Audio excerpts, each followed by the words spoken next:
एक बार एक महात्मा वैशाली नगरी में धर्म प्रचार के लिए जा रहे थे।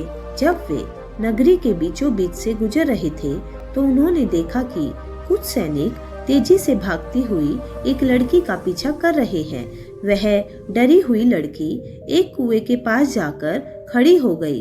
वह हाफ रही थी और प्यासी भी थी। महात्मा ने उस लड़की को अपने पास बुलाया और कहा कि वह उनके लिए कुएं से पानी निकाले, खुद भी पिए और उन्हें भी पिलाए। इतनी देर में सैनिक भी वहां आ पहुँचे। महात्मा ने उन सैनिकों को हाथ के संकेत से रुकने को कहा। उनकी बात पर वह लड़की कुछ झेपती हुई बोली, महाराज, मैं एक अछूत कन्या हूँ। मेरे कुएं से पानी निकालने पर जल दूषित हो जाएगा। महात्मा ने उससे फिर कहा, बेटा, बहुत जोर की प्यास लगी है, पहले तुम पानी पिलाओ।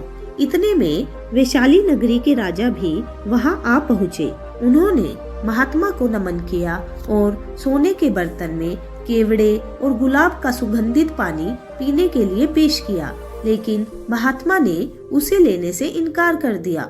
महात्मा ने एक बार फिर लड़की से अपनी बात दोहराई। इस बार लड़की ने हिम्मत करके कुएं से पानी निकालकर खुद भी पिया और महात्मा को भी पिलाया। पानी पीने के बाद महात्मा ने लड़की से भय का कारण पूछा। लड़की ने बताया, मुझे संयोग से राजा के दरबार में गाने का अवसर मिला था। राजा ने मेरा गीत सुना, मुझे अपने गले की माला पुरस्कार में दी, लेकिन उन्हें किसी ने बताया कि मैं एक अछूत कन्या हूँ। यह जानते ही उन्होंने अपने सैनिकों को मुझे कैद खाने में डालने का आदेश दिया। मैं किसी तरह उनसे बचकर यहाँ तक पहुँची थी कि आप मिल गए। इस पर महात्मा ने राजा को कहा कि सुनो राजन, मैं चाहता हूँ कि आप मेरी इस बात को हमेशा याद रखें कि किसी भी इंसान की पहचान उसके धर्म या जाति से नहीं, बल्कि उसके गुणों और कर्मों से होती है। जिस कन्या के कंठ से निकले मधुर गीत का आपने आनंद उठाया, उसको पुरस्कार दिया।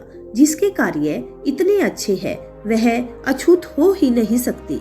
यहाँ पर नीची सोच और छोटे कार्य करके अछूत होने का परिचय तो आपने दिया है, इसलिए मेरी नजरों में यह कन्या नहीं बल्कि आप अछूत है। वैशाली नरेश महात्मा के सामने शर्मिंदा होने के अलावा और कर भी क्या सकते थे।